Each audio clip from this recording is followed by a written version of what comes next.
Si vous avez atterri ici, c'est que vous êtes intéressé de près ou de loin par les métiers du test.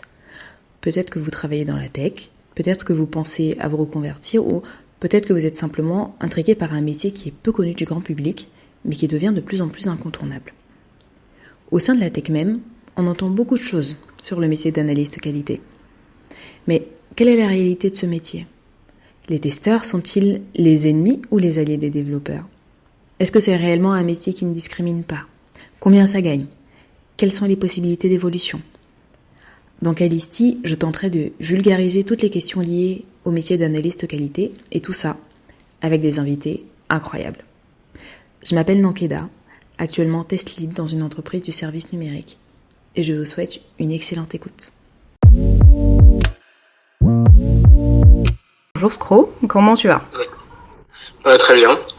Déjà merci d'avoir accepté de répondre à mes petites questions. Je pense que Pas de problème, ouais. pas mal de monde a pas mal de questions autour de la cybersécurité. Donc toi, au quotidien, tu es pentester / oui. hacker éthique. C'est ça. Et en plus de ton métier, tu crées du contenu en ligne pour apprendre aux gens ce qu'est en fait la sécurité informatique. Donc c'est comme ça que je suis tombée sur ton compte TikTok. Donc aujourd'hui, on va parler cybersécurité et donc plus particulièrement des tests. Pour les gens qui ne te connaissent pas, est-ce que tu peux te présenter et nous raconter un petit peu ton parcours et puis ce qui t'a amené à être pentester ? Je vais juste rappeler, juste avant, un pentester, c'est une personne qui va être en charge de surveiller la sécurité d'un système informatique, justement pour éviter qu'il ne soit piraté. Et on vous appelle aussi hacker éthique. Voilà. C'est ça, enfin, là, ce que t'expliques, c'est plutôt de la sécurité défensive. Okay. Nous, les pentesters, ça va plus être de la sécurité offensive, où on se met à la place, en fait, des attaquants pour vérifier la sécurité d'un système. Donc, on va essayer de le pirater, de trouver des vulnérabilités, et comme ça, après, ils vont pouvoir corriger avant que ce soit exploité par des vrais attaquants, quoi. Ok, ça marche. Alors, donc, du coup, je me présente, moi, c'est Scro, c'est par le biais de TikTok que tu m'as découvert, mais sinon dans la vie je suis donc pentester dans une grosse boîte d'IT. Ça fait 4 ans que je travaille là-bas, donc je fais principalement du pentest. Après j'ai eu l'occasion de toucher à quasiment tous les domaines de la cybersécurité à l'occasion de différentes missions. Donc on fait donc des tests d'intrusion, des audits d'architecture, des audits de code, des audits organisationnels, des audits de configuration. Donc en fait c'est tout ce qui est trait à la sécurité, et moi du coup mon métier c'est plutôt orienté technique, puisqu'il y a dans la cybersécurité il y a différentes branches, il y a des jobs qui sont moins techniques, plus fonctionnels, et nous du coup c'est vraiment technique, l'image du hacker avec son sweat à capuche derrière son terminal, quoi. Ok. Et du coup comment t'es arrivé là-dedans ? Alors moi c'est quelque chose qui m'a toujours intéressé.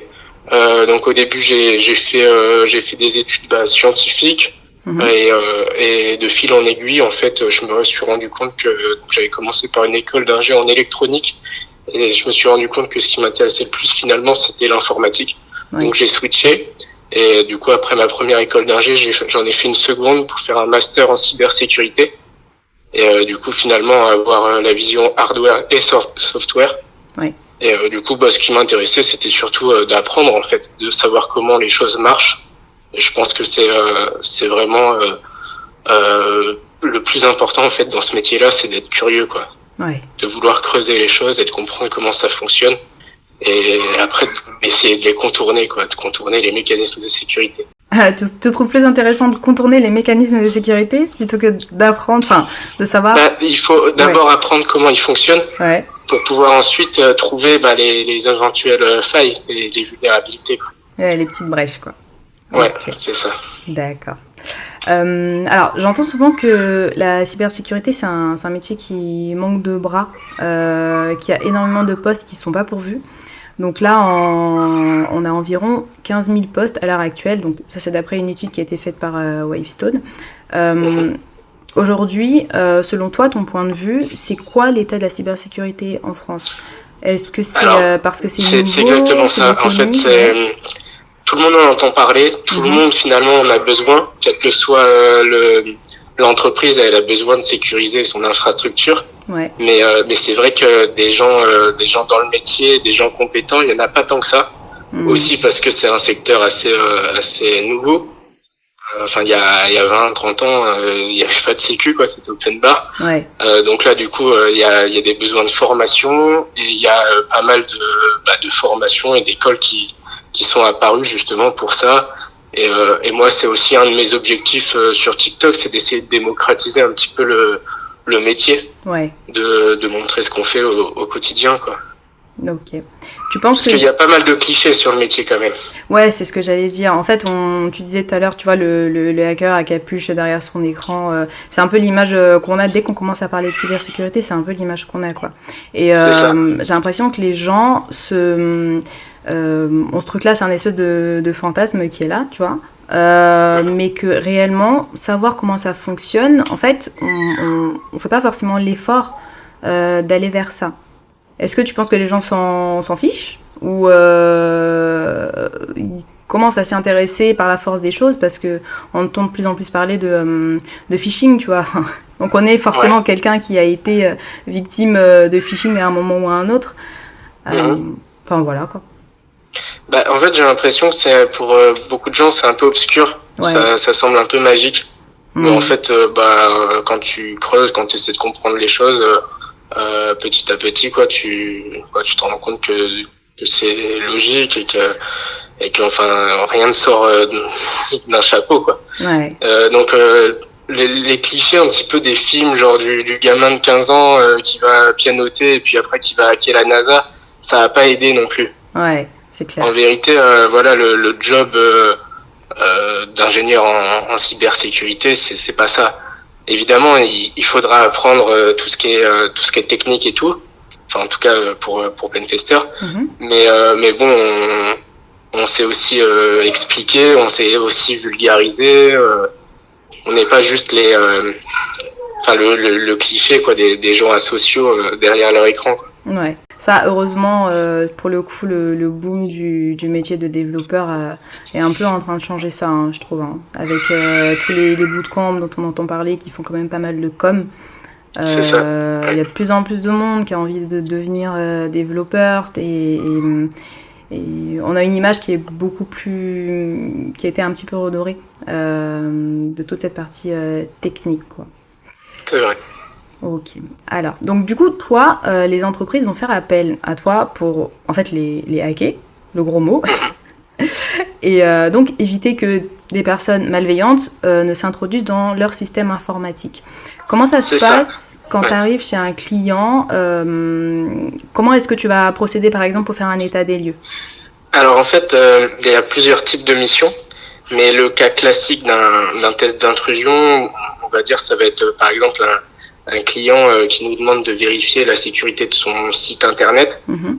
Bon, ça peut être son site, ça peut être son application, ça peut être tout son réseau, mais le cas le plus classique, on va dire, c'est un site web. Ok. Et du coup, on aura un périmètre, on aura l'URL du site web, et on va devoir attaquer, enfin essayer de voir.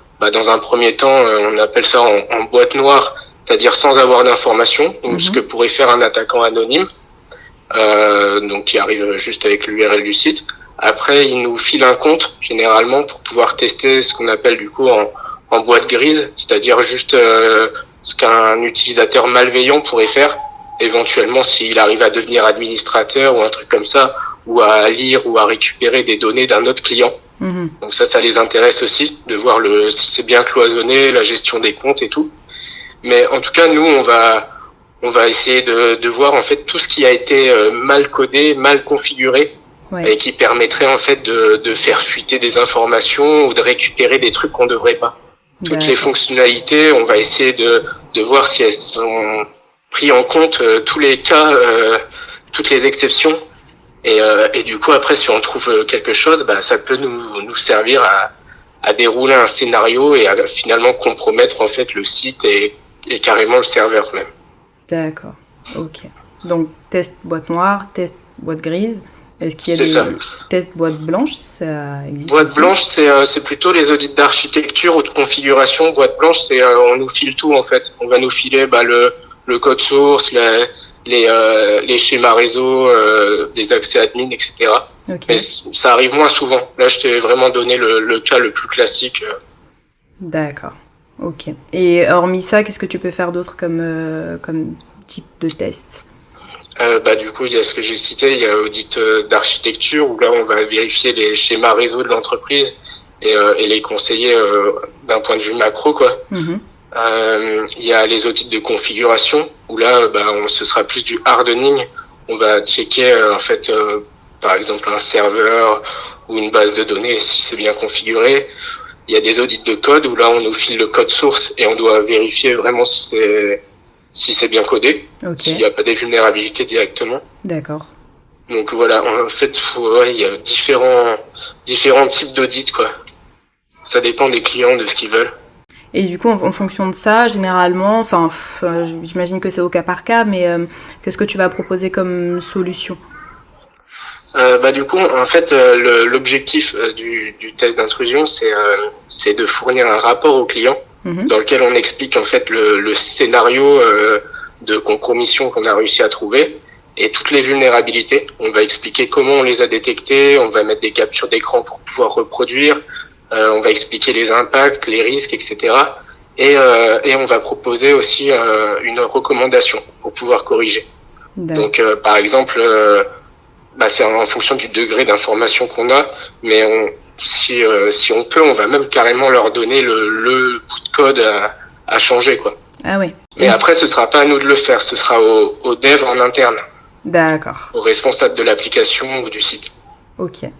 Bon, oui, c'est à géométrie variable. Vraiment, tu vois, en fonction de là où t'es, ce que vous pouvez proposer comme solution. Enfin, tu t'adaptes à ton C'est ça, client, on quoi. essaie de les aider, quoi, et Mhm. après ils prennent le relais. Ok, très bien. Alors, sur tes réseaux, du coup, tu partages des anecdotes, des situations qui sont un peu cocasses et que tu as pu rencontrer chez certains clients. Est-ce que tu peux nous en raconter une? Euh, oui, il y en a une, c'était sympa. Je me souviens d'une mission en fait où le client, normalement, il y a toute une phase de kick-off, de lancement, et où on essaie d'obtenir les prérequis, donc Ouais, les comptes d'accès par exemple. Et là, du coup, il était en retard, le client, il nous avait pas fourni les comptes d'accès pour pouvoir faire les tests. ok. Et en fait, du coup, on a commencé en black box sans avoir d'informations, juste avec l'URL du site depuis Internet. Mhm. Et finalement, on a trouvé une vulnérabilité qui s'appelle une injection SQL qui nous a permis de dumper toutes les bases de données, de récupérer tous les hashes et finalement d'obtenir des mots de passe Ok. et donc du coup des comptes. Et donc ça c'était une anecdote marrante parce qu'après on a dit au client qu'on n'avait pas besoin de ces comptes, qu'on avait réussi à s'en fournir nous-mêmes. Purée. Et il a réagi comment ton client? Parce que, enfin, Du coup il t'imagines? était un peu choqué. Ça dépend des clients. Il y en a qui sont contents Ouais. et d'autres qui sont pas contents parce que du coup leur site est pas sécurisé, quoi. Ah, purée. D'accord, d'accord. Oh la vache, mais oui, tu dois voir quand même des trucs assez sympathiques parce que avec les données, on n'y fait pas attention, quoi. Même dans une boîte où tu auras des formations, tu vois, en cyber de tous les collaborateurs, t'as quand même beaucoup de choses qui passent, mine de rien. Et ouais. À plusieurs niveaux, en fait, il peut y avoir des vulnérabilités. Donc, c'est pour ça que nous, on se met vraiment dans la peau d'un attaquant pour voir s'il reste des trucs. Puisque, si, une autre anecdote, mon premier test d'intrusion, Ouais. j'étais pas forcément à l'aise encore. Et comment j'avais un peu peur de pas trouver de vulnérabilité, d'avoir un rapport un peu vide. Et en fait, le premier test que j'ai fait, c'était admin pour s'authentifier, Ouais. et c'est passé Mais non. mais sur un vrai site en production sur internet. Mais non. J'étais surpris parce que vraiment, enfin, j'aurais jamais cru que ce genre de truc arrivait vraiment. Et finalement, si. Après lors de la restitution, le dev derrière, il s'est un peu fait engueuler. Enfin, c'est le responsable, mais bon. Ouais, donc on voit des trucs sympas. Bon. Est-ce que... Alors, supposons que demain, là, une des personnes qui nous écoute se dise tiens, c'est un métier qui est hyper intéressant. Cette personne-là aimerait se reconvertir là-dedans, mais supposons qu'elle ne sache pas coder et qu'elle ait juste des connaissances basiques en informatique, quoi. Envoyer un mail, échanger avec quelqu'un sur Teams. Bah, ça, c'est une question que j'ai souvent, du coup, de la part de mes abonnés. Et vraiment, il faut prendre son temps. Il y a plein de jeunes qui veulent griller des étapes. Ouais. Avant de faire de la sécurité informatique, il faut déjà des bases d'informatique. Et les bases d'informatique, ça peut s'acquérir, par exemple, sur le site Open Classroom. Ouais. C'est un site où il y a des cours, des formations. Et moi, je conseille déjà d'apprendre tout ce qui est programmation, web, comment fonctionne Internet, un client, un serveur, le réseau, enfin toutes ces notions-là en fait, qui vont permettre de comprendre en fait l'environnement et ce qu'on manipule au jour le jour en fait. Ok.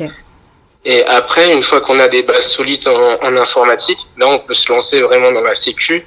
Et il y a des sites qui sont faits pour ça. Il y a le site RootMe, il y a le site TryHackMe, qui est très bien fait aussi. Okay. Et avec ça, en fait, faut juste y consacrer du temps et tout, mais on peut tout apprendre en autodidacte, en réalité. Ah ouais. Ouais. D'accord.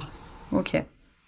Bah écoute, je le note, je mettrai les liens des sites que tu as donnés en bas, mais c'est vrai que le Open Classroom, pour le coup, c'est assez bien pour démarrer. Même pour les devs, en général, on recommande de commencer par les cours d'Open Classroom. Ouais. Et au niveau de tes... comment ça s'appelle ? Ok, tu as parlé de ces formations-là, et au niveau... Enfin, au quotidien, tu vois, pour se protéger, bon, parce que les entreprises ont leurs moyens, mais moi, en tant qu'individu, comment est-ce que je peux me protéger au maximum ? C'est des trucs de base dont on le sait tous, mais on le fait pas forcément. Ouais. C'est les mots de passe. Les mots de passe, en fait, il faut utiliser un gestionnaire de mots de passe. D'accord. Je sais pas si tu sais ce que c'est. C'est un espèce de coffre-fort où tu vas stocker tous tes mots de passe. Et en fait, t'auras juste à te souvenir d'un master password, du coup, un mot de passe général. Et après, du coup, t'auras juste à faire des copier-coller. En fait, ça permet d'avoir des mots de passe complexes sur tous les sites, de pas avoir à s'en souvenir. Finalement, faut se souvenir que d'un seul. Ouais. Et de faire des copier-coller, comme ça on est tranquille. Et en fait, ça va éviter ce que font la plupart des gens, c'est-à-dire de mettre des mots de passe éclatés, oui. genre ta date de naissance ou le nom de ton chien, ouais. et d'avoir le même partout. Ouais. Donc le password reuse, c'est tu le trouves une fois, tu le trouves toute la vie de la personne, quoi. C'est ça. Ouais. Et si c'est un mot de passe pas sécure, il y a ce qu'on appelle du brute force en fait.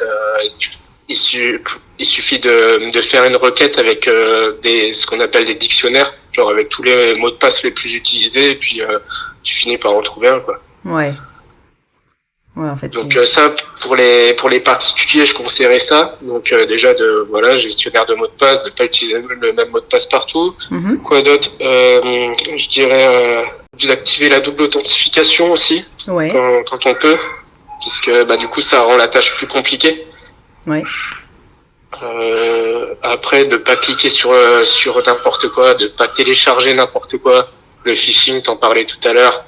Il y a plein de gens qui se font pirater parce qu'ils ont téléchargé des cracks et finalement c'était des malwares.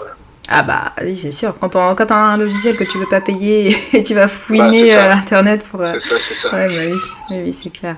Ok, très bien. Est-ce que t'as des questions pour moi ? Non, comme ça... si t'as fait des podcasts de d'autres branches de la cybersécurité ? Pas pour le moment, mais après, si t'as des recommandations, je suis preneuse. Là, si tu veux, le podcast, il est vraiment orienté test. On est vraiment sur le test, mais après, peut-être que ça évoluera, on ira sur d'autres choses, c'est pas impossible. Donc, voilà. Ok. Sinon, je sais pas si j'ai été clair sur tous les trucs. Non, écoute, c'était très clair. Je pense que si jamais j'ai des questions, je reviendrai peut-être vers toi, mais pour le coup, non, c'était très clair. Okay. Du coup, où est-ce qu'on peut te suivre ? Sur TikTok principalement. Ouais. Après, j'essaie de me lancer sur YouTube. Mais enfin, je vais sûrement me lancer sur d'autres réseaux, mais là, pour l'instant, c'est surtout TikTok. Par manque de temps et de matos. Oui, et puis TikTok, ça prend déjà du temps pour créer du contenu et tout. C'est ça, mais c'est quand même plus facile d'en créer sur TikTok que sur YouTube. Ah, ça c'est clair. Ah bah oui, ça c'est clair. Ok, bah écoute, très bien. Je mettrai tout ça dans la description, puis pour les gens qui seront intéressés, ils iront suivre tout ça. Bah écoute, Ok, merci beaucoup pour ton temps et ta dispo. Et bah, puis, merci à toi. si jamais tu as des questions à nouveau, n'hésite pas. Ok, merci. Merci à toi. Si vous avez aimé ce que vous avez entendu, parlez-en autour de vous. C'est le bouche à oreille qui permet de faire connaître un podcast. C'est un métier qui mérite d'avoir plus de visibilité, selon moi, et vous pouvez m'aider justement à le faire connaître. N'oubliez pas de vous abonner au podcast et laissez-moi une petite note sur Apple Podcast, 5 sur 5 de préférence. Et puis, on se retrouve la semaine prochaine et d'ici là, portez-vous bien.